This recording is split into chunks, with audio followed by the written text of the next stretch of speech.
النهارده الفجر مسجل خطر في العمرانية، حاول قتل 2 من الضباط في محافظة الجيزة. التحريات والتحقيقات أفادت أنه المسجل خطر ده سدد طعنات نافذة للضباط أو 2 الضباط هم الضابط أحمد النواوي والضابط عمرو حجازي هم من قوة مباحث اسم شرطة العمرانية. المسجل الخطر أصابهم بجروح خطيرة، تم نقلهم بعد كده لمستشفى الشرطة في حالة سيئة. القوة المرافقة للضحيتين تمكنوا من أن هم يسيطروا على المتهم اللي كان معاه مطوة قرن غزال واستخدمها في جريمته أو في الاعتداء على 2 الضباط. المتهم كان اصلا مطلوب ضبطه في وقعة خطف فتاة واحتجازها والاعتداء عليها جنسيا.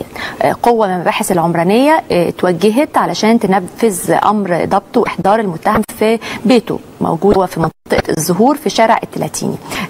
لما القوة دي قاموا بالسيطرة على المتهم او محاولة ضبطه، اتفاجئوا بان المتهم بيوجه طعنة نافذة في الوجه للضابط الأول وفي شرايين إيده. لما حاول الضابط الثاني إن هو يسيطر على المتهم أصابه في رجله وفي صدره. تم القبض بالفعل على المتهم وتم اختار قيادات الامن في الجيزه، واللي اتنقلت بعد كده لمكان الجريمه، وتم نقل 2 الضباط المصابين لمستشفى الشرطه. حاليا النيابه تتولى التحقيق ووجهت للمتهم تهمه الشروع في القتل.